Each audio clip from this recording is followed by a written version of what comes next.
Luis, Hola. ¿qué tal estás? Bien, aquí contigo, Pablo, tranquilo, sosegado. ¿Cuánto tiempo sin grabar, eh? Sí. Han sido, la verdad, tiempos difíciles también, ¿no? La pandemia, en fin, situaciones personales.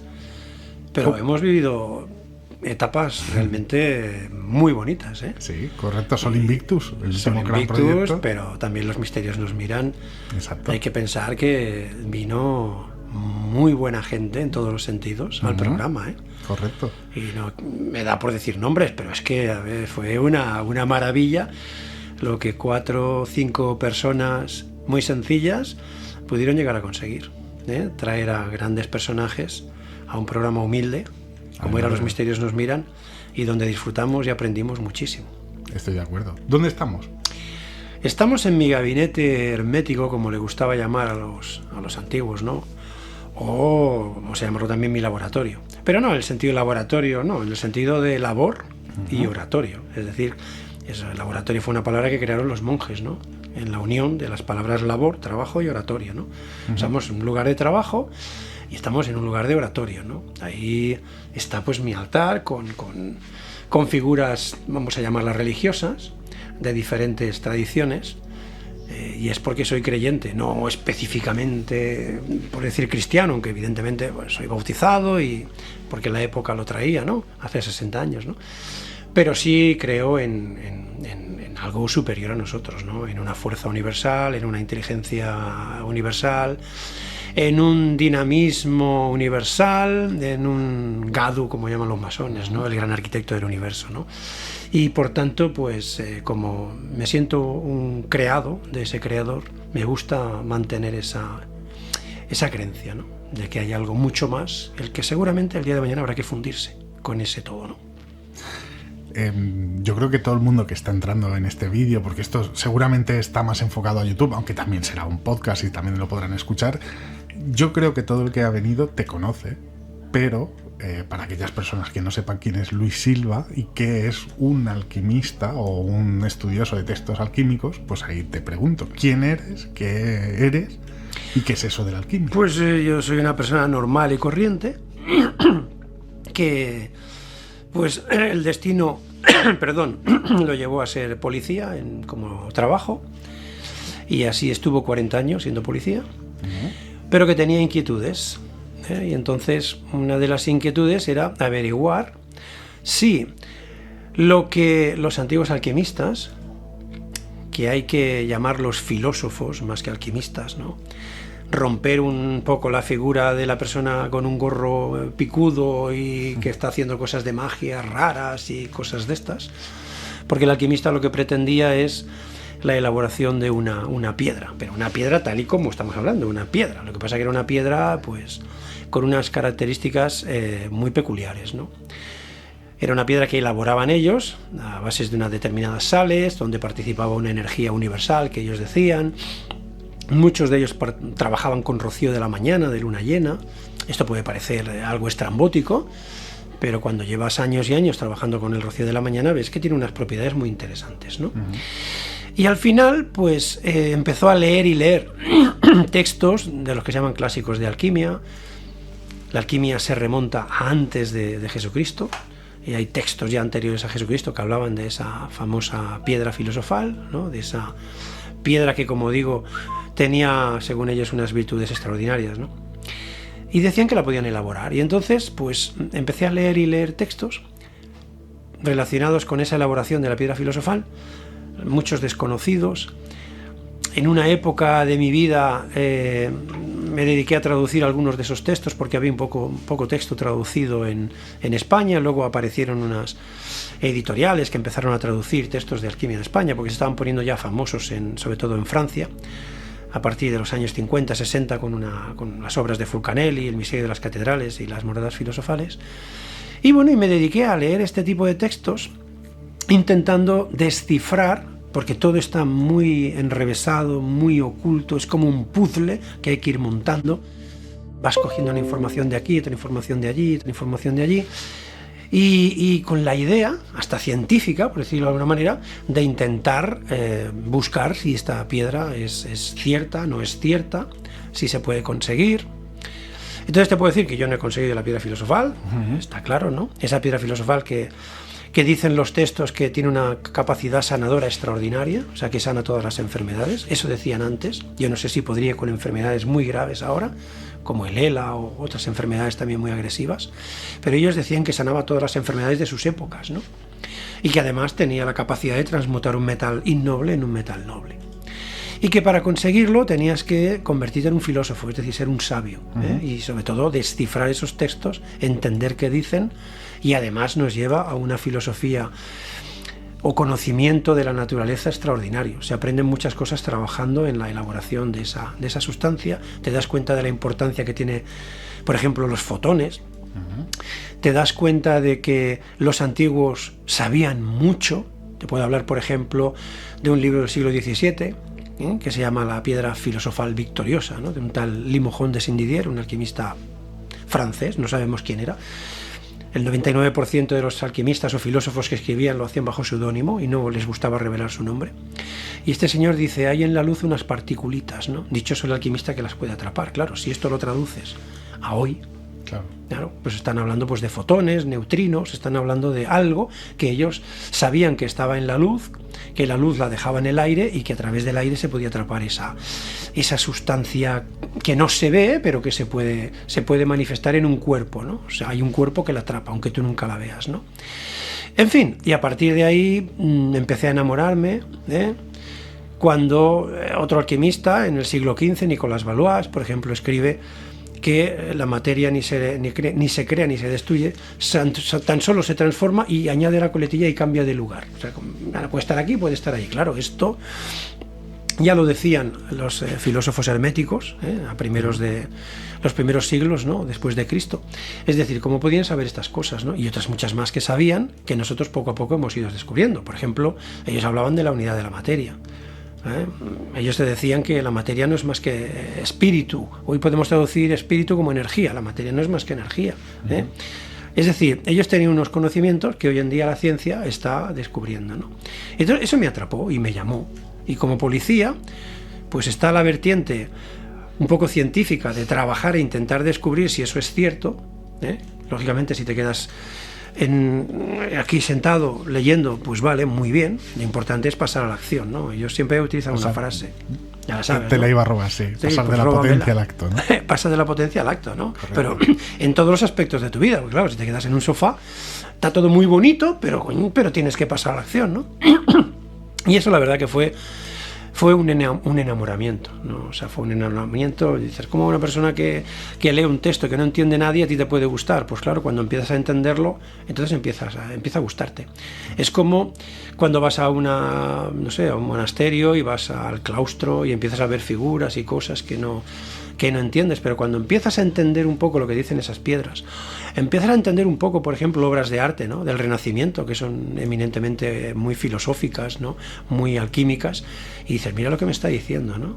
El mensaje que la persona normal y corriente pues ve, pero no mira con atención, o no observa, o no presta una atención correcta. Pero es que además faltan 4 claves, ¿no? Falta un poco el conocimiento para entender esa obra de arte, pero hay muchas obras de arte que son realmente preciosas, ¿no? Ahora mismo me viene la Venus de Botticelli, ¿no? Claro, la gente ve un cuadro hermoso, una señora sobre una concha ahí en el agua, pero claro, cuando entras y dices, quiero saber qué ha pintado este señor, ¿no? Claro. ¿Qué quería decir? ¿Qué quería decir realmente, ¿no? Entonces, claro, estamos en el Renacimiento. El Renacimiento es un retorno de los clásicos romanos, de los clásicos griegos. Vuelvo a sacarlos a la palestra. Esos grandes filósofos, Platón, Sócrates. Claro. Una época en que se traduce mucho. Tenemos la suerte de que tenemos a los Medici, ¿no? Cosme, Lorenzo de Medici, ¿no? El hijo, que están apasionados por ese mundo, ¿no? Claro. Descubren la filosofía hermética, ¿sabes? Y entonces el corpus hermeticum. Me acuerdo que Cosme de Medici estaba a punto de morir y dice, oye, dejar todo y traducir ese texto. Yo quiero antes de morirme leer el corpus hermeticum, ¿no? Y a las horas, bueno, se redescubre a Plotino. Es decir, es un auge en las ciencias y en las artes extraordinario, ¿no? ¿Por qué se recupera, no? Gracias a ellos volvemos otra vez a conocer de alguna manera pues mucho más de lo que sabíamos antes, ¿no? De esos grandes filósofos. Pero claro, esta simbología, ¿qué quiere decir? ¿Que Botticelli era alquimista, por ejemplo? ¿Y por qué además se hace con simbología? O sea, vamos a poner el caso de que haya uno de los alquimistas que haya conseguido esa famosa piedra filosofal.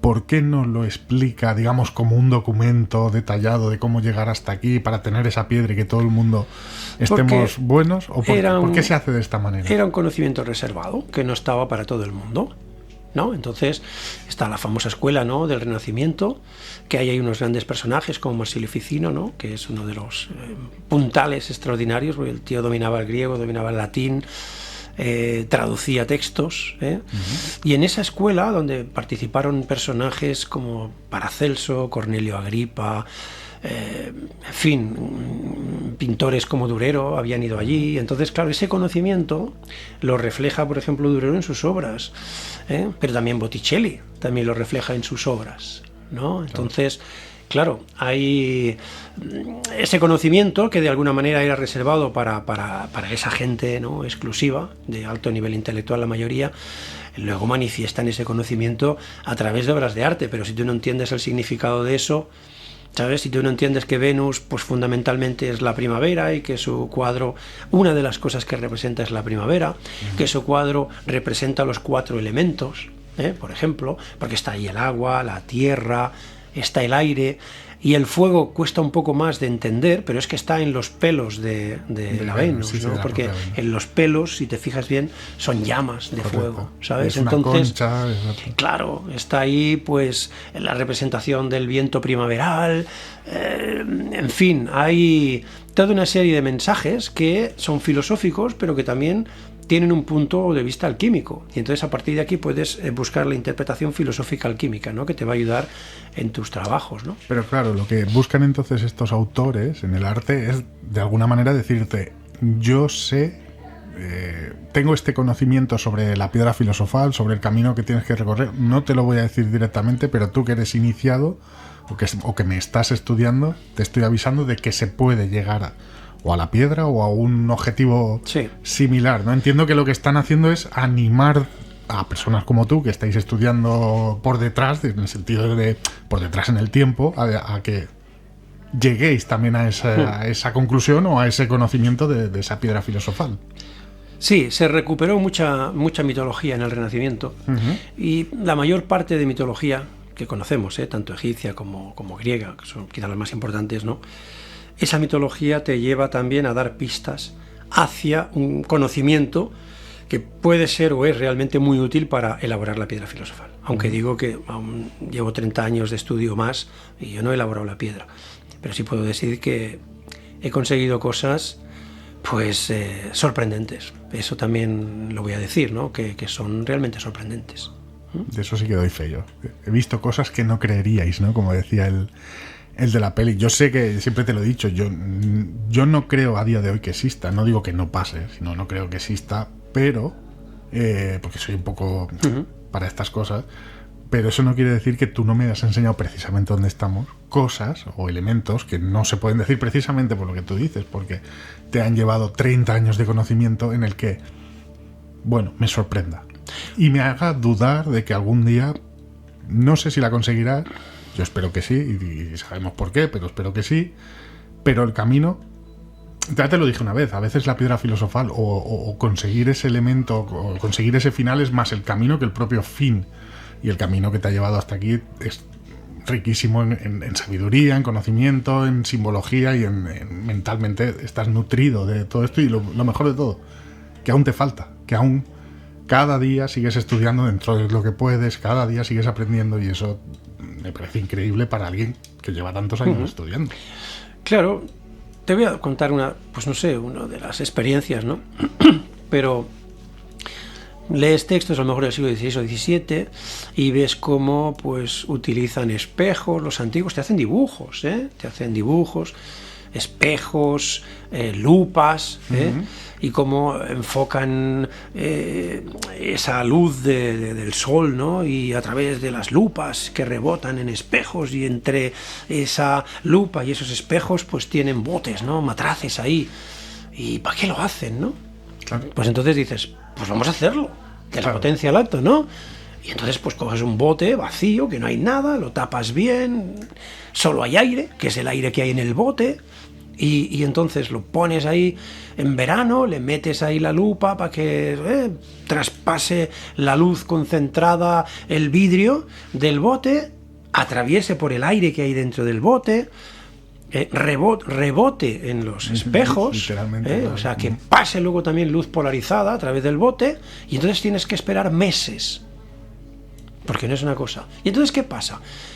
Pues efectivamente, o sea, es decir, aparece pequeñas partes de sal que se enganchan en el cristal, y luego como unas gotas aceitosas, y dices, anda, no había nada. Claro. Y ahora resulta que la luz del sol ha hecho esto. Esto lo tenían como secreto los antiguos, ¿no? Y aquí pues hay un reflejo que he dicho claro y directo de cómo lo hacían, ¿no? Y de ahí decían que salía una medicina interesante, ¿no? Bueno, eso está dibujado, no había foto, en el siglo XVI, en el siglo XV no había fotos, la gente utilizaba la pintura, los dibujos. Eso es así. Entonces, ¿que se podría estudiar eso? Bueno, pues si algún día alguien quiere estudiarlo, evidentemente no tengo ahí material para saber esta sal, qué tipo de sal es. Claro. Pero los antiguos sí que decían, y se reían, ellos llamaban al aire atmosférico, lo llamaban el mar de los sabios. ¿Vale? Y dices, bueno, ¿por qué le llaman el mar de los sabios? ¿Qué es un mar? Es agua. Claro. ¿Y dentro qué hay? Sal. Bueno, pues ellos llamaban al aire mar de los sabios porque el aire tiene dentro, oculta en su interior, una sal. Es volátil, es invisible y claro, no es tan fácil atraparla. Pero ellos se reían, pues todo cuando decían, bueno, si la respiramos esta sal. Claro. Pues sí. ¿Vale? Entonces, claro, hay que pensar que el aire no es naturalmente seco. El aire tiene una cantidad de humedad dependiendo de las condiciones ambientales, ¿no? Y se puede este aire humedecer, lógicamente. Si yo ahora cojo aquí mira, este es un deshumidificador grande que tengo aquí. No sé si se verá. Creo que se ve en imagen, si no luego seguramente hagamos, aunque sea en fotos o en vídeo, un pequeño recorrido donde tú nos dejes para que la gente pueda ver. No hay problema. Entonces, no lo utilizo porque el rocío o la humedad que recoge, como pasa a través, sobre todo de la campana eléctrica del motor de lo que es el aparato del deshumidificador. Pero bueno, ¿para qué sirve? Para saber que en el aire hay humedad y que esa humedad la podemos extraer, la podemos convertir en agua. Por tanto, el aire ya no es solo aire, es agua. Claro. Y cuando ya tienes ese agua y la trabajas, entonces puedes sacar del aire la humedad, ¿no? Del aire, bueno, sí, extraes la humedad y de esa humedad, después trabajada, tú puedes extraer la sal. Exacto. Los conocimientos para conseguir eso eran secretos, siempre han sido secretos. Pero eso está ahí, y los antiguos lo decían. Claro. Lo que pasa es que la ciencia tampoco a lo mejor se preocupa en esto, ¿no? Pero yo me acuerdo que hace años, igual te hablo de 15 años o más, yo siempre tenía en mente una frase, ¿no? Se puede acabar con la sed en el mundo. Se puede acabar con la sed en el mundo, porque el aire generalmente tiene humedad. Si no es durante el día, a lo mejor durante la noche tiene más. Claro. Y en zonas desérticas, ¿no? Y hoy en día ya se están haciendo sistemas para sacar agua de lugares donde no hay, y la sacan del aire, ¿no? El otro día hasta una roulotte, hace un par de años igual leí en la prensa que ya esa roulotte o esa casa pues con ruedas, ¿no? Ya tenía un dispositivo para tener agua del propio ambiente. Es decir, por tanto, ¿se puede acabar con la sed en el mundo? Claro que sí. Y eso lo sabían los antiguos, ¿no? ¿Y qué piensa la ciencia, lo que sería la ciencia actual, especialmente de la piedra filosofal y secundariamente de lo que es un alquimista, la alquimia, todo este tipo de conocimiento? Bueno, la ciencia es empírica, es positivista, se basa en los hechos. Exacto. Entonces, si algún día un científico tiene en sus manos un trozo de piedra filosofal, comprueba que las propiedades que tiene, sobre todo de transmutación, son ciertas, pues ese día dirá, esto es verdad. ¿Por qué? Porque tengo la piedra y lo he hecho, ¿no? Eso no ha ocurrido. No ha ocurrido. Por tanto, para el científico, para algunos es una locura, es una fantasía de los antiguos alquimistas, también te diré que hay muchos científicos que también son alquimistas o que están trabajando en la alquimia. O sea que a lo mejor es una parte que dice, oye, esto lleva más de 2000 años y sigue. Luego, no debe ser tan mentiroso, no debe ser algo que debe ser real, ¿no? Entonces, lo que sí que hay como documentos o actas notariales, sobre todo del siglo XVI y XVII, donde se afirma que las transmutaciones existieron. Y gente que decía, yo juro por mi honor que yo he visto una transmutación, ¿no? Y he tenido esa transmutación en la mano. He tenido mercurio en la mano que se ha convertido en oro, he tenido plomo en la mano que se ha convertido en oro, ¿no? Y cada siglo se produce alguna transmutación. Quizá la última que se hizo, que no ha sido discutible todavía o discutida al 100%, es la de un programa que se llama Directísimo en España, con José María Íñigo. Es verdad. Y ahí parece ser que se hizo una transmutación donde había orfebres, había químicos, estaba el mago Tamariz por ahí comprobando que no hubiera una trampa. ¿Que fue un alquimista francés, puede ser? Sí, bueno, yo no creo que fuera alquimista, Era que se hacía pasar por Saint-Germain. Exacto. Bueno, un personaje, ahora mismo no recuerdo el nombre, pero que seguramente, como él afirmó en una de las entrevistas que le hicieron, él recibió piedra filosofal, y con esa piedra filosofal hizo algunas transmutaciones en teatros franceses, y luego hizo la única en España, porque se enteró José María Íñigo y fue a visitarlo, y bueno, se lo trajo a España. Entonces nada más había 2 canales de televisión en España. Exacto. La TV1 y la TV2, la UHF esa, como se llamara, ¿no? Y claro, eran audiencias de 10, 11 millones de personas, porque no había otra cosa, ¿no? Y allí, delante de todo el mundo, el hombre, sin tocar nada, solo dijo, aquí tenéis el crisol, calentarlo, dio las instrucciones y no tocó nada. O sea, y allí se produjo una pequeñísima transmutación, pero lo que había allí era oro. Y eso pues dejó a todos inquietos. Pero en una entrevista que le hicieron también a Íñigo, cuando conoció a este personaje allí en Francia, que fue a visitarlo para traérselo aquí a hacer una transmutación, que debía de ser la última, porque ya hizo la transmutación con restos de lo que había en el crisol. Es posible. Me parece que ha habido una transmutación, pero científica, con energías atómicas o algo así en laboratorio, pero... Sí. Pero no con una piedra filosofal, por decirlo así, o con una forma mundana, por llamarlo de alguna manera. Correcto. Allí, ese hombre, creo que, no sé si sería la última, yo creo que sí, porque a partir de ahí cayó en decadencia. ¿Qué ocurre? Que para los verdaderos alquimistas, los filósofos alquimistas, tienen que hacer permanecer viva la alquimia. Entonces, cada siglo tiene que haber alguna transmutación. Vale. Entonces, hubo en el siglo pasado, en el siglo anterior... ¿Sabes? Es como un aviso, ¿no? O un recuerdo más de recordar que esto se puede recordar que esto se puede producir. Entonces, veremos este siglo, porque el siglo pasado se produjeron en los teatros franceses aquí en España, y otras transmutaciones que hay que no se han hablado de ellas, porque no se ha dado publicidad, pero hay que mantener viva la alquimia. Por tanto, este siglo seguro que se seguirá la tradición y de alguna manera se producirá algún día una transmutación, ¿no? Si no se ha producido ya. ¿Y qué pasa con los científicos? Bueno, pues los científicos son los que son puristas al 100%, positivistas al 100%, que ahí ya no se mueven de ahí, la transmutación es imposible, no puede producirse a nivel de baja energía, no como tú comentabas, es decir, se ha transmutado, se ha transmutado, sí, es decir... Sí. Todo es una historia de lo que son los átomos, ¿no? Y los núcleos atómicos, lo que hay dentro de los núcleos atómicos, ¿no?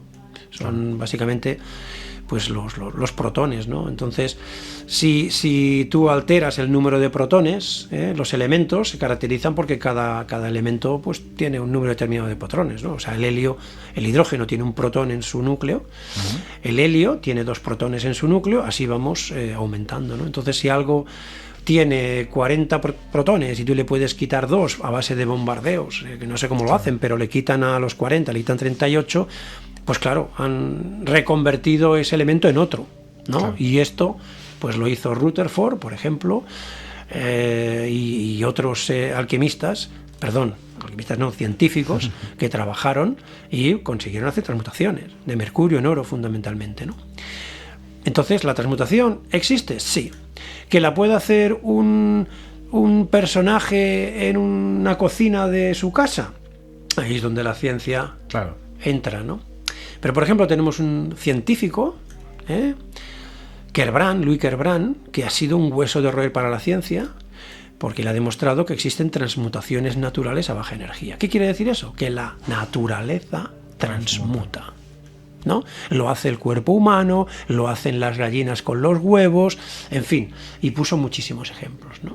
Es decir, por ejemplo, ponía en tierras que no tenían calcio, plantaba semillas que no tenían calcio, estas semillas se regaban, el agua no tenía calcio para nada, y cuando pues la planta crecía, se analizaba la planta y aparecía calcio. Bueno, ¿qué ha pasado aquí? Claro. ¿Por qué aparece calcio, no?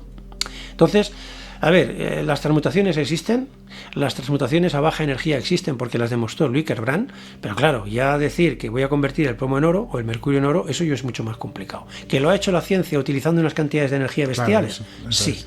¿Que lo haga un alquimista en una cocina? Ellos te dirán, no, eso es imposible. Bueno, pues eso se hizo. Y no hubo pruebas científicas, pero sí testimonios de personas de reputada reputación que afirmaron que eso era posible, porque lo habían visto. Bueno, de hecho hay grandes científicos, ¿no? Como, ahora me corregirás tú si no es verdad, pero Newton y personajes que no es que sean precisamente un don nadie en la ciencia, sino que han sido los padres de muchos eventos científicos, que han sido también alquimistas y que por lo que sea siempre esa parte de alquímica o de alquimistas se les olvida decirlo, ¿no? Y creo que es tan importante que seguramente haciendo sus experimentaciones alquímicas conseguían otras cosas que luego funcionaron para la ciencia, para el día a día, es decir, para el avance científico de... Isaac fue un gran alquimista, ¿vale? Está demostrado, ¿no? Sí, él tiene tratados alquímicos que escribió bajo seudónimo, pero era él, y trabajó con mercurio, se sabe, porque también hubo unos análisis que le hicieron años atrás y descubrieron que en su cabello había mercurio, o sea, trabajó con mercurio. Y era un personaje que tenía una biblioteca de textos alquímicos muy interesante, se codeó con alquimistas, también se sabe. Él decía, si he llegado donde he llegado es porque he caminado a hombros de gigantes. Y entonces esos gigantes eran los filósofos alquimistas que tenía al lado, que también le iban ayudando y aconsejando. Llegó a resultados muy interesantes dentro del mundo de la alquimia. Dice que vio el árbol alquímico, por ejemplo. Es decir, en el fondo los metales son sales, ¿vale? Y las sales cristalizan y hacen como ramas y van creciendo. Y él dijo haber visto pues ese crecimiento de las sales de oro, ¿no? Cómo iban creciendo, ¿no? Es decir, de alguna manera iban aumentando, por palabras poco técnicas, la cantidad de oro, aunque estemos hablando de microgramos, ¿no? Claro. Entonces él vio ese árbol, esas sales, cómo se iban multiplicando. Yo las he visto con otras sales, por ejemplo, las sales nitrosas, ¿no? Cómo se multiplican. Es curioso. Si tienen las condiciones que necesitan, necesarias de humedad o de luz, oscuridad, dependiendo de lo que necesiten, estas sales se replican, se van doblando, y van creciendo y van aumentando. Entonces tú tienes 100 gramos, a lo mejor al cabo de un año puedes tener 200 porque ellas mismas, en esas condiciones que ellas necesitan de alimento, por decir, la humedad forma parte de ese alimento, por ejemplo, o la luz o no, o la oscuridad, van generando y van creciendo, ¿no? Entonces, para un alquimista el mineral está vivo, no está muerto, siempre está vivo, ¿no? Por tanto, él vio cosas realmente muy interesantes, escribió sobre sus experiencias también, no las dio a conocer, es verdad que no recuerdo el nombre, publicaba con seudónimo, pero hay uno de los, un cuadro que se le hizo un año antes de morir, que se le hizo un retrato en un cuadro, él quiso pintarse en una esquina un ouroboros, es la serpiente que se devora la cola, ¿no? Esto es uno de los símbolos fundamentales de la alquimia, ¿sabes? Significa la unidad de todo, que al final la unidad siempre irá a parar a la totalidad, ¿sabes? El infinito, ¿no? Algo de el eso, infinito, ¿no? O sea, tiene básicamente es significado de eternidad, pero claro, hay una cabeza y una cola, que al final la cola se devorará, ¿no? La cabeza devorará la cola, ¿no? Es una especie de bucle, ¿no? Por decirlo de alguna manera, que simbolizaba que hay un principio, pero que ese principio volverá, a medida que se vaya desarrollando, volverá otra vez al principio. Es decir, es un eterno, ¿no? Un eterno circular, ¿no? Y esto tiene un significado en alquimia también muy poderoso, el círculo, ¿vale? Los alquimistas, por ejemplo, para hablar, cuando simbolizaban al oro, lo hacían con un círculo así, y le ponían un puntito en el centro, que quería decir, de ese punto se ha generado la totalidad de lo que hace, de lo que existe, ¿no? O sea, como si de la simplicidad se genera la complejidad. Pero toda esa complejidad algún día volverá a la simplicidad. ¿Y quién era Hermes Trismegisto? Lo digo porque me acabo de comprar un libro que te lo enseñé, que es el Kybalión. Hombre, el Kybalión, las 7 leyes eternas del universo, ¿no? Correcto. Bueno, Hermes Trismegisto no estoy entendiendo nada. No se sabe. Es decir, lo estoy leyendo y no estoy entendiendo nada de lo que pone, pero me gusta no entenderlo, porque supongo que llegará un día en el que lo entenderé. No, bueno, ahora te comento un par de cosas y ya está, ¿no? Pero Hermes Trismegisto es el 3 veces grande, ¿no? Dicen que es el padre de la filosofía, bueno, el padre, en fin, un personaje que no sabemos si es real o es mitológico, pero que pues influyó mucho en todos los filósofos, sobre todo la filosofía hermética, ¿no? Y bueno, y hubo 3 iniciados, ¿no? Que son los que escribieron el libro, que casi se ha podido decir quiénes son, y donde hacen un resumen de lo que hay en ese corpus hermético, ¿no? En esa filosofía hermética, ¿no? Entonces, uno lo vas a entender, ¿no? Uno es la ley de la vibración, o sea, todo, absolutamente todo vibra, no hay nada parado. Y es verdad, nosotros cuando analizamos con microscopios electrónicos cualquier cosa, trocito de sal, todo está en movimiento. Verás que los átomos están en movimiento. Todo, absolutamente todo está en movimiento. Entonces, claro, eso se hila con otras leyes, ¿no? La ley de la polaridad, ¿no? Fíjate que al final todo es como doble, ¿no? Blanco-negro, dulce-amargo, calor-frío, ¿sabes? Claro. Pero aquí hay una sabiduría fundamental. Y es que al final, aunque todo parezca que es dual y que de la dualidad surge toda la complejidad, en realidad no es así. Y te pongo un ejemplo. Podemos tener 30 grados de calor, estamos acalorados, o podemos tener 10 grados de frío y pasamos frío. Pero es solo una cuestión de escala. La situación es la misma. Calor-frío, que lo medimos en grados, ¿no? Puede haber lo mismo entre el amor y el odio. Si estoy vibrando aquí, bajo, estoy en nivel odio, pero si voy subiendo mi escala vibratoria hacia arriba, me voy al nivel amoroso. ¿No? Y al revés, que suele ser más habitual prácticamente. Claro, ¿Cómo puede ser que parejas o personas que se han querido mucho pasen a odiarse, ¿no? Bueno, es una cuestión, en el fondo, evidentemente de su estado mental, de si son amorosos, si no son amorosos, o cómo se convierten por unas circunstancias personales que ellos tendrán, ¿no? Claro. Pero la idea fundamental en el mundo de la filosofía hermética es que si nosotros conocemos que todo es exactamente lo mismo y que la diferencia es de grado, si tenemos ese conocimiento, imaginad que somos, pues no sé, nos sentimos cobardes, por decirlo de alguna manera, pues vamos de alguna manera alimentándonos, como el cerebro es plástico, es decir, se puede conseguir a través de hábitos cambiar su estado, su forma de ser, no sé cómo llamarlo esto, pues te puedes convertir en una persona valiente, ¿no? ¿Me explico? O sea, este es el sentido, ¿no? Entonces, todo es cuestión de grado, A partir de aquí, conociendo esto y conociendo el poder de la voluntad de nuestra mente, podemos cambiar. Es decir, yo puedo ser fumador y con un estado mental adecuado y unos hábitos positivos adecuados, puedo dejar de ser no fumador, ¿no? Claro. Entonces, al final, todo es una cuestión de grado. Si nosotros sabemos que esto existe, si vamos mentalizándonos y vamos canalizándonos hacia lo que queremos ser, iremos subiendo en el grado, ¿sabes? Otra es la ley del ritmo. Es decir, las cosas hoy están aquí y mañana están abajo. Hemos tenido el Imperio Romano, hemos tenido, en fin, el Imperio Español, y al final todo cae. Nuestros estados de ánimo un día están arriba y otros días están abajo. Es cíclico. Entonces, si nosotros conocemos que esto funciona así, lo que tenemos que hacer es un poco más hacen los budistas, ¿no? El término medio. Es decir, vamos a intentar no fluctuar demasiado entre esa escala vibratoria, ¿no? de aquí a la otra. Es decir, no, vamos a quedarnos un poco en el medio y vamos a seguir, de alguna manera creciendo, intentando no ser muy afectados por la ley del ritmo. Pero la ley del ritmo existe en el universo. Hay guerras, luego hay paz, es decir, ya tienes ahí 3 de los principios que son fácilmente comprensibles. Y ahí, hablando de libros, justo nos está rodeando una enorme biblioteca de libros. Enorme, no, ya me gustaría, grande, pero... Bastante grande. Veo que casi todo dedicado a temas alquímicos, obviamente temas alquímicos. Me gustaría, si te viene así rápido a la cabeza, qué libros, para aquellos también que quieran saber un poco más de este mundillo, primero, a lo mejor solo históricamente, y luego, si además se quieren iniciar, ¿qué recomendarías? Hombre, a ver, yo empecé... Bueno, quizá con el libro más duro, ¿no? de Fulcanelli, ¿no? Es el alquimista, pues, del siglo XX, ¿no?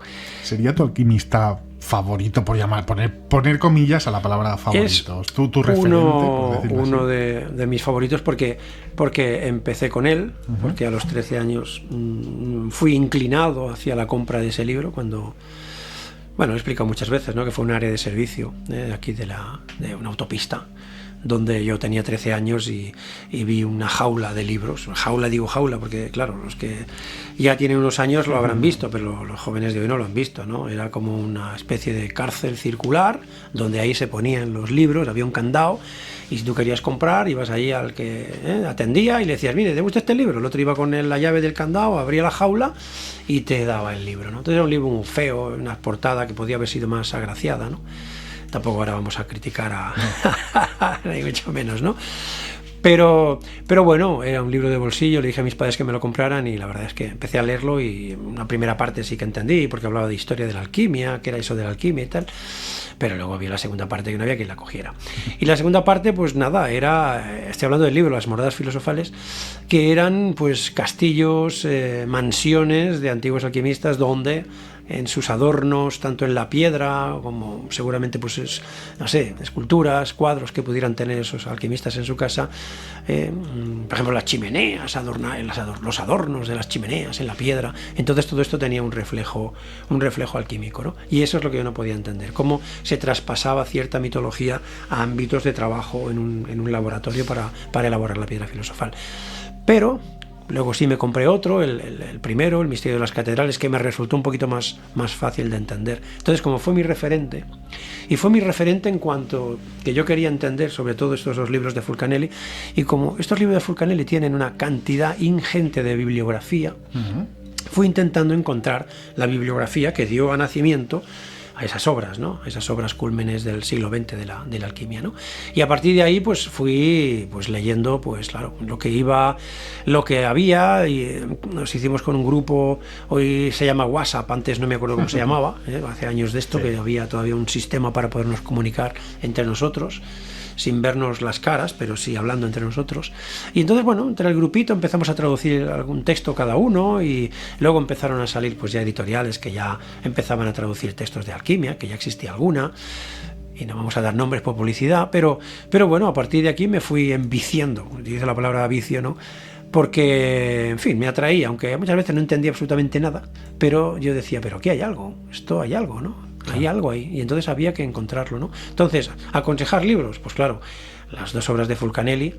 Aconsejar otro libro, bueno, voy a aconsejar el primero que tienen que comprar, que es Alquimia tras la piedra filosofal, de Luis Silva, que además es ganador de premios y todo por ser uno de los grandes libros de historia y de historia no exactamente, sí, porque no entro mucho en la historia, pero sí entro en cómo podían haber elaborado los antiguos la piedra filosofal, ¿no? Esa es mi primera recomendación que hago yo particularmente, y que por supuesto tendréis los enlaces donde corresponda, y bueno, pues que se tienen que leer, Luis. Alquimia tras la piedra filosofal ganó la segunda edición del premio Juan Antonio Cebrián. Correcto. Premio de investigación y divulgación histórica, ¿no? Y bien, muy satisfecho con ese libro, porque tenía montones y montones de apuntes, 2 columnas de apuntes, ¿no? Y entonces dije, bueno, ¿qué quieres hacer? Y entonces era un trabajo de síntesis, y a partir de aquí, pues utilicé... En definitiva, no soy yo quien habla, o sea, lo que hablan son los textos antiguos, ¿no? Los textos clásicos de alquimia, los que van hablando, ¿no?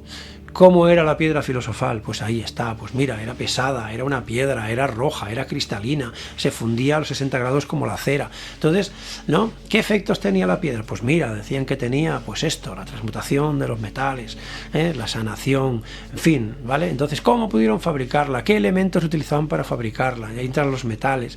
Y a partir de ahí, pues hablaba de mis experiencias con el rocío de la mañana, porque también había alquimistas que trabajaron mucho con rocieros les llamaba yo, ¿no? Y bueno, ir a buscar rocío en las madrugadas, todo eso era una aventura, ¿sabes? Cocer rocío, ¿no? O sea, es decir, en fin, cosas muy, muy, muy chulas, ¿no? Que me han llegado a pasar. Una de ellas, por ejemplo, hice reiteradas destilaciones del rocío, ¿no? Varias veces, ¿no? Y en cierta ocasión se desprendió un olor a rosas de esa destilación que ocurrió y toda esta zona donde estamos se embriagó de ese olor a rosas, ¿no? Y yo decía, ¿y esto cómo puede ser, no? Porque todo venía producto anterior de una putrefacción. Y luego de la putrefacción parece que pasó a la santidad, ¿no? Que los santos que dice que son así iluminados, ¿no? Que desprendían un cierto olor como a rosas, ¿no? Y a mí esto me sorprendió muchísimo. Digo, ¿esto qué es? Es evidente que, claro, estamos hablando de cosas químicas que llegaron a pasar, ¿no? Pero bueno, no sé, he visto y olido en este caso, ¿no? He visto cosas realmente muy extraordinarias, ¿no? Con el rocío de la mañana, ¿no? La primera experiencia que aconsejo a todo el mundo es que en primavera, en noches de luna llena, si tienen la suerte de tener plantas en casa y estas plantas sean las hojas o las flores están llenas de rocío, pues que cojan rocío de esas mismas plantas y se froten las manos. Y entonces se vayan frotando las manos, las dos manos, y luego esperen y verán cómo es algo graso, ¿no? Que se engancha un poco las manos, ¿no? Y bueno, ¿esto qué es? Esto es algo más que agua, tiene algo ahí, ¿no? Claro, esa grasa que se detecta es lo que los antiguos alquimistas querían atrapar, ¿no? Lo que hay ahí dentro, porque dicen que lo que hay ahí dentro, que al final tras una serie de trabajos a base de putrefacción, etcétera, se convierte en tierra oscura o tierra negra, y esto dentro pues tiene una sal oculta, y esa sal estaba antes pues en el rocío. ¿Y el rocío qué es? La humedad que hay en el aire. Claro. Y en esta época que vivimos, que es todo inmediato, acelerado, que nosotros sí que a lo mejor por nuestras edades somos jóvenes, pero venimos de una etapa de la vida más tranquila, entre muchas comillas. ¿Tú crees que una chica que tenga 16 años puede hacerse alquimista, puede empezar a estudiar en este momento de... Claro, porque has dicho antes, se necesita tiempo, a veces meses. ¿Ves que haya juventud o que haya generaciones actuales que se estén integrando o estén empezando a interesarse por la alquimia? Bueno, me parece que fuiste tú quien me pasaba ahora no sé si un manga o un cómic, ¿no? De japonés. Un videojuego, sí. Un videojuego donde empiezan a hablar de alquimia. Correcto. Que me has pasado fotos, ¿no? Sí, y la verdad, es sorprendente que alguien se interese. Claro, de hecho, a mí me sorprende, te lo mandé porque solo te mandé la parte alquímica, pero eso es bueno, para el que no tenga interés, la saga se llama videojuego, se llama Persona, es una saga de videojuegos. Persona no hace referencia a la palabra en castellano, digamos, de persona, sino a la palabra en latín, que es algo así como que significa máscara, es la máscara que te quitas, que viene de la filosofía junguiana y tal. O sea, no, y de los antiguos griegos y romanos, de las obras de teatro que se ponían una máscara. Entonces, para decir, el que estoy representando es el de la máscara, no soy yo. Exacto, y utilizan la palabra persona como tal. Porque en griego, máscara, masqué, significa persona. Exactamente, entonces el videojuego se llama Persona, no se llama literal. Y en este caso han salido nuevos, para aquellos que os interese, chavalas jóvenes, es un remake de uno que salió hace 20 años, que se llama Persona 3 Reload. El Reload es porque lo han rehecho, nada más. Pero toda esta saga tiene esto, que es una saga donde sí, es un videojuego, sí vas a matar bichos, pero cada bicho que matas es un monstruo que existe en la mitología. De hecho, las personas que llevas, digamos, es un personaje que puede albergar personas en su interior, que son como máscaras. Cada videojuego tiene la forma de invocarlas, es su yo interior, su psique interior que nace. Los personajes principales solo pueden tener una psique, que es tu propia psique. El tuyo es especial y puede tener más. Ahí ya entra un poco también el Deus Ex Machina que se saca el juego para... Pero cada persona que llevas es un dios mitológico. O sea, puedes llevar a Thor, puedes llevar a Hermes, puedes llevar a todos estos personajes. Entonces, el videojuego lo que hace es que es como un simulador social por el día, y por la noche pasan las cosas más fantásticas, por decirlo así, ¿no? Entonces, este videojuego especialmente trata el tema del suicidio. O sea, quiero decir que son juegos que tienen su toque de profundidad y tal. Y para invocar a estos demonios se pegan un disparo en la cabeza con un evocador. No es un arma, pero ya te están diciendo que de alguna manera tienes que romper, y en cada videojuego pues lo hacen de una forma diferente, ¿no? En el 5, por ejemplo, es una máscara, literalmente se pone una máscara y con eso evocan a este personaje. Entonces, en las clases, porque van al colegio, socializan, tienes que hacer, de hecho la importancia de tener amigos en el propio videojuego hace que tus personas interiores crezcan. Hay un profesor de historia que es de historia mágica. Entonces, la primera cosa que te explican, porque este videojuego se basa en el tarot, en los arcanos mayores, o sea, trata los 22 arcanos mayores, que son las cartas que tú puedes conseguir con los personajes y tal, va un poco por aquí, y habla de Hermes, habla de... Cada clase que vas, habla de una filosofía, de un tema de este estilo, de un tema mágico distinto. Este es uno de los profesores. También hay de matemáticas, de historia de Japón, porque el juego es muy japonés, o sea, aunque lo han traducido, es muy japonés en todos los sentidos. Y entonces me gustó porque llegó al punto en el que habló de Fulcanelli, habló de la alquimia y habló largo y tendido. O sea, ya os pondré imágenes para aquellos que lo quieran ver, cómo están intentando que los chavales o las personas que juguemos a esos videojuegos tengamos al menos la inquietud de saber cosas. En ese caso el profesor de historia de la magia, pues por su lado, el de matemáticas por el otro, pero donde más tralla dan es, aparte de la alquimia, pues todo lo que viene antes de la alquimia y todo lo que viene después. Hablan también de la magia, esto del tarot, te explican el tarot en profundidad, no solo el tarot como tirar las cartas para adivinar el futuro, sino qué significan las cartas, por qué hay un dibujo en cada carta, que es muy interesante. Y aparte es un juego divertido, que está muy bien. Bueno, yo le he metido 100 horas, me lo pasé. O sea... Si en un juego se introduce conocimiento, claro, ¿no? Pues tú has utilizado ya dos palabras que son tremendamente filosóficas, ¿no? Que una es psique y la otra es matemática, ¿no? Correcto. Entonces, ¿sobre matemática? Hablan de Sofía, por supuesto. Hablan de la filosofía, filosofía, claro. Explican todo esto también. Pues bueno, Pitágoras tenía dos tipos de discípulos, dicen. Él no escribió nada, lo escribieron sus discípulos, ¿no? Estaban los acusmáticos, que eran los oyentes, de acusmático, de acústico, ¿no? Y luego estaban los matemáticos. ¿Por qué se le puso el nombre de matemático? Porque matema es una palabra griega que significa conocimiento, saber, de verdad. Ahí viene la palabra matemático. Y la palabra psique tiene dos significados en el mundo griego. Uno es alma y la otra es mariposa. ¿Y por qué le han puesto el significado de alma y mariposa? Porque la mariposa nace de un gusano. Ese gusano se encierra en sí mismo, se hace su capullo, hace su hogar. Es como un ermitaño que se mete en una cueva, ¿no? Y de ese proceso, que se llama metamorfosis, que quiere decir más allá de la forma, aparece una cosa volátil, preciosa.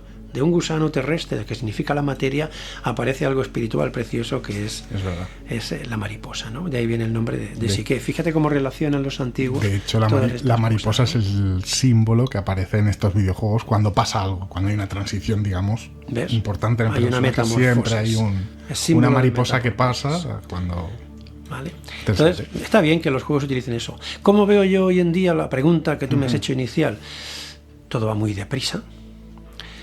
Para ser un alquimista o filósofo alquimista se necesita introspección, se necesita también un poco de conexión con algo para que te dé intuiciones a seguir en tu trabajo. Y hoy en día la gente está muy enganchada al teléfono, es decir, a lo exterior, y no está enganchada hacia la reflexión. Eso no quiere decir que no haya jóvenes inquietos, claro que los hay, y muchos. Por supuesto. Pero es cierto que la tendencia es hacia lo exterior, hacia el consumismo, cuando si la gente que realmente pues busca un conocimiento verdadero muchas veces lo busca dentro de sí o busca la intuición, ¿no?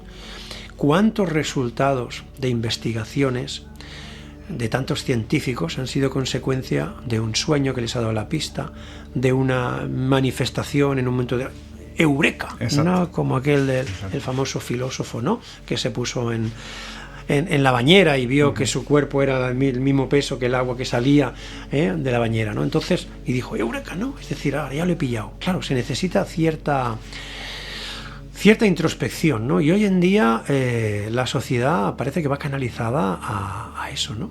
Vamos hacia otro tipo de sociedad, ¿no? Que no tiene nada que ver igual con la que hace tantos años. La tecnología tiene sus cosas en este aspecto negativos, pero también van a aparecer cosas muy interesantes también. ¿Tú crees que estamos en el declive, en el momento en el que más información hay en el mundo? La facilidad que tenemos para informarnos y conectarnos con... Es que parece una tontería, pero yo ahora lees un libro de Roma y piensas, bueno, cuando tienen que enviar una notificación es que son meses. O sea, es que han ganado una guerra o han perdido una batalla y tardan semanas en llegar esa noticia hasta el emperador o hasta quien toque. Y sin embargo, claro, se convirtieron en una potencia. Ahora estamos en un momento en el que todo es inmediato y sin embargo estamos más idiotizados que nunca. Yo el primero, o sea, en el sentido de que los bulos nos los creemos más que nunca. Personajes como, mira, te lo comentaba antes, luego te enseñaré quiénes son, el que se ha hecho famoso de Mr. Tartaria y tal, se vuelven virales, se consigue que esta gente... Y yo he sido partícipe, yo empecé Los Misterios Nos Miran teniendo una creencia que ahora por supuesto no tengo, y eso no quiere decir que esté mal, o sea, quiere decir, he virado. Yo antes era mucho más conspiranoico, entrevistaba a JL, a Celades, a gente que se movía en esos mundos, pero también me sirvió para ver lo que había detrás de esos mundos y entender que la mayoría de estos personajes lo que quiere es el dinero, que no me parece mal que hagan negocio de todo esto, a mí no me parece mal, o sea, de hecho yo seguramente monetice esto, si sacamos algo estupendo, si no sacamos nada, estupendo también, o sea, no me parece mal el tema del dinero, lo que me parece mal es que engañen con conciencia de que están engañando. Hay personajes que hacen este tipo de contenido que creen en lo que están explicando, aunque lo que están explicando sea una barbaridad o esté muy equivocado, pero el tema es que tenemos una cantidad absurda de información, en el sentido absurdo de gigantesca, y estamos más idiotas que nunca. O sea, tenemos temas como la Tierra plana, tenemos temas y muchos otros, que no digo que no se puedan discutir, claro que se puede discutir, pero es que hay tantas pruebas de tantas cosas que ya están más que refutadas y que otra vez estemos volviéndolas a explicar, que me da la sensación de que estamos involucionando de verdad. Siempre habrá los dos polos, como hemos hablado siempre, antes. En eso estoy siempre de acuerdo. Habrá. Ahora... y debatir es sano, pero o sea, me preocupa la cantidad de cosas que se sabe con certeza que son mentiras. Ya no entraré en nada en concreto, sino que se sabe que se ha conseguido y que ahora de golpe otra vez, es como otra vez tenemos que volver a explicar según qué cosas o tenemos que, cuando está demostrado, o sea, al final el que tiene que demostrar que no es así, lo que está demostrado es el que lo está diciendo, pero no, o sea, no, es que lo he visto en internet, no, es que yo voy a poner un ejemplo muy rápido.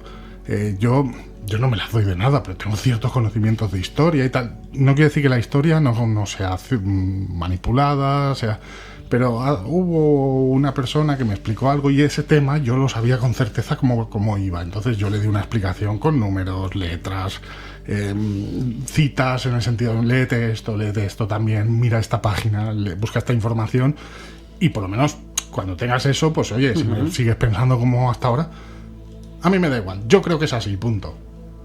Es que no es una cuestión de creencia, es que hay info, o sea, y si no, por lo menos coge lo que yo te he dicho, agarra para los latinoamericanos lo que yo te he dicho y luego en un mes me dices, oye, pues no tienes razón, sigo pensando. No, yo creo que es así porque lo he visto en un vídeo de YouTube y creo que ese tío tiene razón y punto, ¿sabes? Mentes cerradas. Pero también hay mentes abiertas. Sí, no, hombre, si esto es generalizar está mal, porque es que obviamente, pero la cantidad ¿por qué estamos de cosas yendo tan hacia atrás cuando antes precisamente lo que tú dices, hay filósofos, hay gente que pensaba, también había gente que no pensaba y que obviamente, pero o solo nos estamos quedando con la parte bonita del pasado, que eso también puede ser, ¿eh? Eso, recordamos solo los grandes filósofos de Grecia y no los salvajes que fueron con otros pueblos, que a veces parece que los helenos eran buenísimos y también eran unos salvajes, los romanos eran unos salvajes, pero también era lo que les tocaba en esa época, pero bien, o sea, en eso estoy de acuerdo, pero me da la sensación de que se nos está quedando, o sea, no pensamos, o sea, nos quedamos con TikTok, con YouTube. Es curioso, es así. Nos quedamos embobados, insisto, yo el primero, y lo digo diciendo en la cámara, que paso un vídeo, 10 segundos, paso otro vídeo, 10 segundos, y me doy cuenta que he perdido una hora de mi vida viendo nada, porque al final en YouTube puedes encontrar programas largos, documentados, hay podcasts increíbles, nosotros hacíamos muy buenos programas, ¿qué carajo, no? Es verdad, hacíamos muy buenos programas. Pero ahora, de golpe, yo mismo, que he intentado luchar contra esto, me veo haciendo eso de, no tengo ganas de que me absorban el cerebro, voy a perder de aquí como un embobado, pum, el tiempo y tal, incluso con videojuegos que no tienen esta filosofía, no todos los videojuegos, pero bueno, que no está mal jugar, ni ver TikTok, pero me da la sensación de que al final estamos muy idiotizados como sociedad, que estamos involucionando, y antes en el coche lo hablábamos, pasan cada vez más violencia, cada vez más casos de gente que no tiene nada ahí arriba, que simplemente actúa por instinto, y me da la sensación de que de verdad estamos yendo hacia atrás. Bueno, hay las cosas buenas y las cosas malas, ¿no? O sea, con el surgimiento de Internet y la digitalización de libros de bibliotecas, pues gracias a eso pude acceder a un montón de textos clásicos. Sí, por supuesto. ¿Vale? Entonces, a partir de ahí... No digo que Internet sea malo, al contrario. O sea. Claro, pero aparecen las fake news, puedes creértelas o no. Al final siempre yo creo que hay que optar por una posición neutral y no dejarse llevar mucho por todo eso, ¿no? Porque entonces sí que te idiotizas, ¿no? Es decir, claro. Entonces, a partir de ahí, bueno, espérate, que ahora viene la inteligencia artificial. O sea, ahora resulta que te pueden copiar la voz. Exacto. Hasta la imagen. Exacto. Entonces, bueno, ¿qué pasará con esto? Hay maldad en el mundo. Me preocupa seriamente, no tanto por nosotros que somos unos don nadie, al final, o sea, que en el sentido de que, pues, que a mí me clonen, pues que me clonen, ¿no? Salvo que te puedan hacer una clonación para robarte en el banco, que eso entiendo que sí que es peligroso. Me preocupa que pueden clonar a X presidente diciendo barbaridades, como ya ha pasado, y la gente lo crea. Exacto. Y entonces bueno, al final estamos en una manipulación mental. Claro. Cuanto más... mira, yo te voy a contestar con una frase que utilizaba mucho Paracelso, ¿no? Entonces hay muchas obras de arte con su retrato, ¿no? Y debajo ponía una frase que parece ser que era típica de él, ¿no? Y esa frase dice: no sea de otro quien pueda ser de sí mismo, ¿vale? Es decir, está hablando del libre pensador, ¿vale? Que una persona no sea una oveja de... Sí, o forme parte de un rebaño. Es decir, piensa por ti, toma decisiones por ti, claro. ¿Sabes? Pero claro, también busca la verdad. Pues claro, si te vas a meter bueno, claro, vete a saber, a veces se confunde lo que es la realidad y lo que no es la realidad. Cada vez lo hacen mejor. Claro. Entonces, bueno, mírate las fake news y bueno, y lo que están haciendo, por ejemplo, para intentar manipular, yo qué sé, el cerebro de las personas, ¿no? El otro día leía, ¿no? En La Vanguardia, ¿no? Que ahora ya se empieza a hablar de neuroderechos de las neuronas de cada uno. Resulta que están profundo, ya vendiéndose, ¿no? Claro. Aparatos, como por ejemplo estimuladores transcraneales, aparatos que te pueden leer las ondas que emite tu cerebro. Bueno, teníamos al cyborg de Mataró, ¿no? El nombre no recuerdo cómo se llamaba. Sí, que iba con el... Bueno, pues... Va con un lector de sonidos. Sí, bueno, me parece que puede interpretar colores. Colores en base a los sonidos. En base a sonidos y cosas así, ¿no? Correcto. Pero, ¿qué pasa? Que este tipo de aparatos que hoy en día ya tienen uso comercial, que por ejemplo, pues para conseguir estados de relajación, hay básicamente 5 tipos de ondas en el cerebro, ¿no? Están las delta, que son las más bajas, se miden en hercios, y bien, entonces claro, ¿qué pasa? Si estos aparatos que a ti pues te pueden vender para llegar a, no sé, meditación, concentración, o medirte determinados niveles del cerebro, etcétera, etcétera, o producirte estados pues más agradables, porque hoy sabemos que si estimulamos no sé qué parte del cerebro, pues te vas a sentir más feliz, se están utilizando como terapia, ya no solo a nivel médico, porque se están vendiendo. Claro, no sé si por Amazon, pero por AliExpress y sitios así. Entonces, ¿qué pasa? Tienen programa informático dentro. Entonces, si tú aceptas que esta información que vas a conseguir servirá para no sé qué, no, ¿sabes para qué puede servir? Para manipularte. Claro, es decir, por ejemplo, si saben que te ponen la imagen, yo qué sé, por decirte algo, una imagen que te hace muy feliz, tremendamente feliz, y esta imagen puede convertirse en algo comercial, ya saben que si te enfocan esto, que a ti te causa placer, tú vas a estar muy inclinado a comprarlo. Claro. O al contrario, algo que tú repulsas, pues no te van a pasar información comercial de algo que no tiene sentido porque tú lo repulsas. Pero es que hoy en día, casi se puede interpretar, según este artículo que leí no hace mucho en La Vanguardia, el discurso de una persona en un 60 o un 70%. Es decir, te ponen unos dispositivos en la cabeza, tú empiezas a hablar el discurso y la máquina, a través de la inteligencia artificial, en un 60 o 70% te puede decir lo que estás hablando, que esto parece ciencia ficción. Y hasta si piensas una imagen muy concentradamente, como se te van a iluminar determinadas partes del cerebro, la inteligencia artificial las interpreta y te planta prácticamente la imagen que tú estás pensando. Cuidado, Correcto. Cuidado. Es decir, ¿hacia dónde va a llegar la inteligencia artificial? Bueno, ya sabemos que a nivel delictivo va a suponer, va a tener que haber policía especializada en todo este tipo de delitos, ¿no?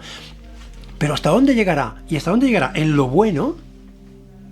¿Y hasta dónde llegará en lo malo? Pues en ambos casos es infinitas las posibilidades. ¿Vale? Y te lo digo como usuario porque yo trabajo de esto, o sea, yo me dedico al SEO y a las webs y tal, y yo utilizo las inteligencias artificiales porque son inevitables, o sea, ya están implantadas, ya no es el futuro, es el presente. Es el presente. Y yo, si me dedico a posicionar una palabra en Google, yo necesito saber la información sobre esa palabra y la información sobre lo que consumes tú y lo que consume, lo que me dejen, ¿no?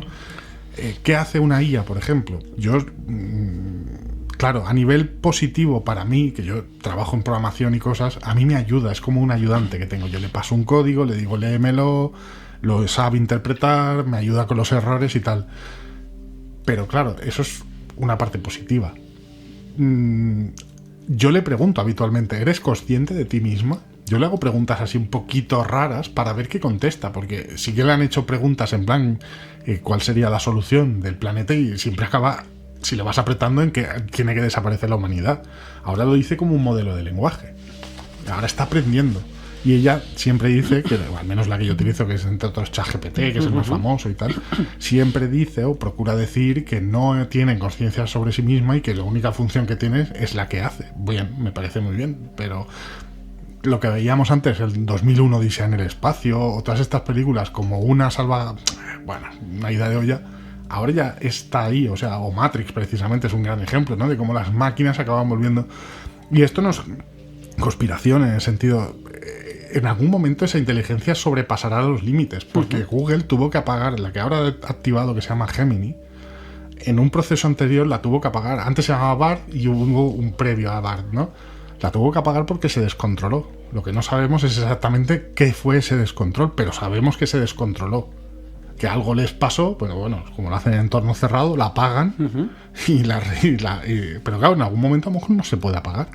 Porque la máquina dice como el HAL de 2001, no me apagues, o tengo miedo. Yo le pregunto, ¿Tengo miedo? Yo le pregunto esas ¿Me cosas. vas a matar? Claro, yo le pregunto, tengo miedo y no lo entiende. Perfecto. De momento, mientras no lo entiendas, me parece bien. En el momento que una máquina tenga ese conocimiento, aunque sea en código, pues me va a empezar a preocupar, ¿no? Claro, Porque vete a saber dónde llegamos, ¿no? Ahora también es que, ya son capaces de hacer vídeos. Tú le pasas palabras, le dices, mira, que me pongas un nombre prehistórico con un mamut, lo está intentando cazar, al cabo de unos minutos te hace una película. Correcto, pero es que es literal, ahora, igual que las imágenes. Bueno, de hecho, ya te expliqué un proyecto que yo tengo que está íntegramente hecho con inteligencia artificial, en la que yo solo le voy diciendo, quiero que me hagas esto, pero como te lo estoy diciendo a ti, o sea, no tienes que utilizar un código de programas, no, le dices, se llaman prompt de eso, por si la gente quiere buscar o informarse, se llaman prompt, que son las órdenes, pero tú se lo escribes tal cual. De hecho, yo te lo podría poner en el móvil y ahora te sorprendería, porque puedes hablar con él, ya habla,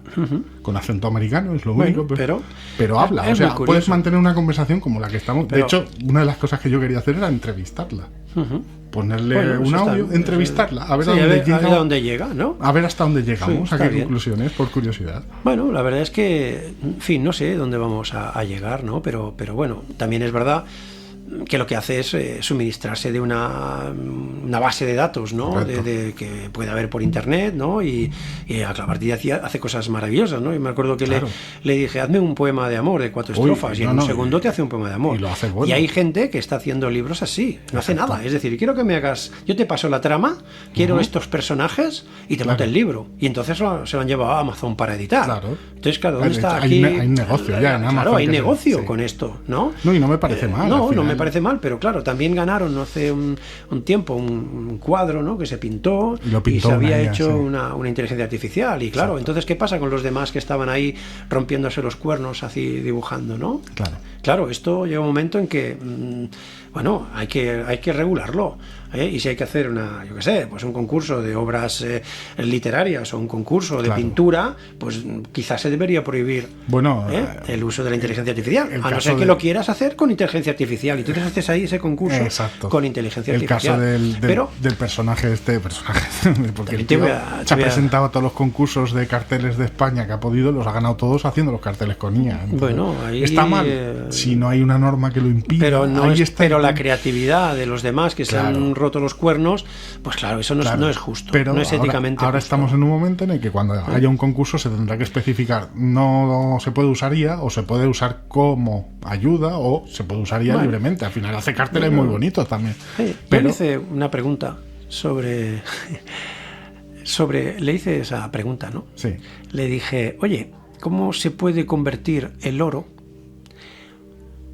o cómo se puede extraer del oro un aceite de oro que sea oro 100%? Vale. Y no lo sabe. Dijo que eso no era posible.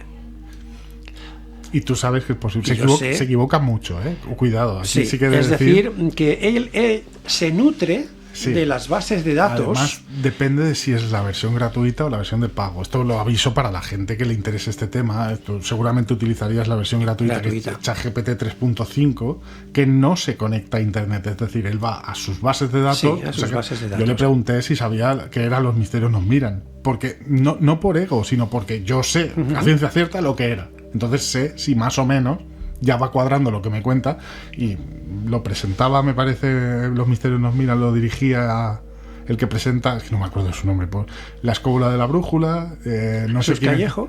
No, Jesús Callejo no, el chico que lo presentaba antes, es que no me viene. David Sentinella. Lo presenté y dije, hombre, a mí me cae muy bien, pero joder, me has quitado el programa de golpe. Entonces, David Sentinella lo presentaba, no me acuerdo quién colaboraba, tú sí que ponía Luis Silva, porque yo entiendo que lo sabe de la Wikipedia, por ejemplo, entonces es posible que tira de ahí. Pero luego hacía mezclas se emitió en Radio Sambi, ¿no? En Radio Sambi fue Sol Invictus, bueno, hace ahí una recopilación que a mí me sirve para decir, bueno, cuando me des toda la info correcta, porque claro, ya no existe la voz de Los Misterios Nos Miran ni nada, entonces es difícil que saque información por ahí. Cuando tú me des buena información, entonces ya sabré que todo lo que me das puede estar bien. Lo que le pides hay que repasarlo, porque mete gambazos y copia. Ha salido un tema de plagios con el Times o no sé qué, pero uno a uno ha copiado lo que... Claro, porque pide, ella busca información, yo qué sé, de lo que tiene, de los bancos o bases de datos, y a partir de ahí busca. Lo que pasa es que lo hace a una velocidad que te quedas de piedra, ¿no? Que nosotros tardaríamos, así como humanos, tardaríamos la tira, ¿no? Pero claro, que te pueda hacer un libro que tú podrías tardar meses en hacerlo, y que te lo haga en nada. En horas, sí. Esto, y encima le das un repaso y cuela y lo metes en Amazon y tal, ¿no? Exacto. Bueno, es un cambio, nos vamos a otro... Todo va tan deprisa, es el cambio y vamos tan acelerados. Como supuso Internet, supongo. Claro, pero ya, por ejemplo, antes, no sé, yo puedo disfrutar de un documental de 50 minutos y me gusta el material, pero hoy en día prácticamente está demostrado que la gente en un minuto se cansa. Si me gusta el inicio ya tiro, y si no me gusta el inicio ya... Por eso muchas veces muchas películas como la de James Bond empiezan con una trepidante acción. Exacto. Para que ya no te vayas. Porque si empiezas aburrido te vas. Aquí hay un tema de marketing que no sé si lo sabes, pero en TikTok, por ejemplo, te recomiendan no hacer los 2 segundos iniciales. Eso que tú le das a grabar y esperas unos segundos para ver que el vídeo del móvil empiece, y son como 1 o 2 segundos. Te recomienda TikTok que lo recortes, porque la gente que te ve ahí parado esperando, esto ha sido 2 segundos, automáticamente pasa de ti. Sí, entonces... no me interesa esto, yo quiero algo más. Bueno, es el mundo hacia donde vamos, ¿no? Sí. Tendrá sus cosas buenas, sus cosas malas, como los que estamos en el mundo digital nos tenemos que adaptar, no nos queda otra. En fin, Luis, ha pasado 1 hora y pico. No sé si quieres decir algo para terminar, porque este es el primero. Seguiremos viniendo. O sea, esto no va a ser el programa de hoy, sino... Espero que sea una sección recurrente de este nuevo espacio, que no sé ni cómo se llama todavía. Igual cuando salga el vídeo ya le habré puesto un nombre a la sección. Pero lo que quieras decir para terminar, y si nos dejas, pues abriremos algunas fotos mientras estamos hablando del sitio. Ojalá haya, entre toda esa juventud, ¿no?, que vive tan rápido, y apasionados, ¿no? Gente que esté apasionada por cosas que les guste, y se apasionen y sean grandes en lo que les gusta, ¿no? Y que algunos de estos sean unos apasionados de la alquimia, que les guste profundizar, que les guste. Antes, ¿te acuerdas del Quimicefa? Había ese juego, era un juego y se trasteaba. Sí. Yo empecé así, trasteando. Claro. Y luego hice un poco de estudios de ayudante de laboratorio y eso, porque me gustaba trastear, me gustaba, claro. ¿Sabes? Y de alguna manera, pues esto también no es que haya influido al 100%, ¿no?, en mi vida alquímica, porque lo que ha influido son un afán o una pasión por intentar desvelar lo que decían esos antiguos personajes anónimos, claro, que no daban ni su nombre verdadero y que decían que aquí he escrito grandes verdades, pero yo no entendía nada, ¿no? Entonces, a partir de ahí, pues intentar entender cómo funcionaban sus mentes en aquel momento, ¿no? Y qué sabios eran, ¿no? Y entonces, de alguna manera, eso, de la potencia al acto, en todos los niveles. Sí. ¿Estás cerca de la piedra o no? Bueno, ahora estoy en un impasse, ¿no? Yo creo que muchas veces he estado cerca de la piedra, pero la vida nos lleva a la ley del ritmo que hemos hablado antes, ¿no? Y todos son ciclos. Entonces yo estoy atravesando ahora un ciclo en que no me permite dedicarme con la plenitud. O sea, por un lado me jubilé, y yo pensaba que iba a tener mucho tiempo, y por otro lado las circunstancias de la vida pues me llevan a dedicar mis energías a otra situación, ¿no? Entonces, bueno, pero eso no quiere decir que un día, pues aún en estas situaciones puedas tener una intuición, ¿no? una eureka, ¿no? Y decir, ahora te he pillado, ahora ya está, ¿no? Y entonces eso es lo que busco, el chispazo, ¿no? Busco quizá una parte final que falta, pero bueno, me doy por muy satisfecho con las cosas que he visto, pasando siempre de la potencia al acto. Es decir, vamos a ver si esta gente dice esto, vamos a hacerlo, a ver qué pasa. Y entonces a partir de aquí pasaban cosas, y esto es realmente lo hermoso, ¿no? Aparte del conocimiento, claro, tan sublime y extraordinario, no a nivel ya físico, ¿no?, de trabajar, sino a nivel incluso espiritual, ¿no? Porque el objetivo fundamental de la alquimia, en definitiva, no es hacer la piedra, es la realización personal, el despertar, el trascender la materia, en ser, como hablábamos antes del grado, ¿no?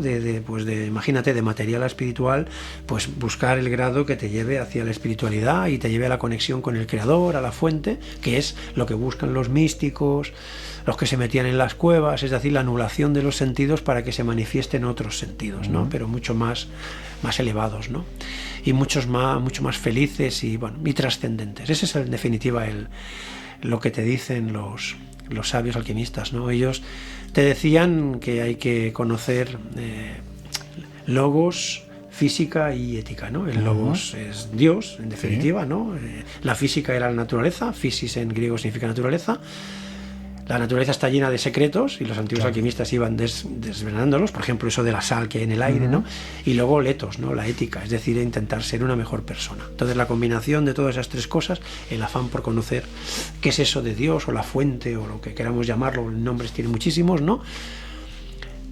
Vivir en comunión con la naturaleza para que ella te ayude a ti también a desarrollarte, porque todo formamos parte de la naturaleza, y luego, pues el sentido ético de la gente, ¿no? Es decir, los valores fundamentales, ¿no? Sé buena persona, sí, no engañes a la gente, no hagas fake news, no hagas cosas de estas, ¿no? Ayuda a la gente, ¿no? Es difícil, pero bueno. Ayuda. Muchas gracias, Luis. De nada, ha sido un placer. Nos vemos volver a coincidir eso sí, en una entrevista, ¿no? Ha sido todo una maravilla. Será la última, ya lo he dicho, que esto va a ser una sección recurrente, así que nos vemos pronto de nuevo. Pues venga, muchas gracias, Pablo. Muchas gracias, Luis.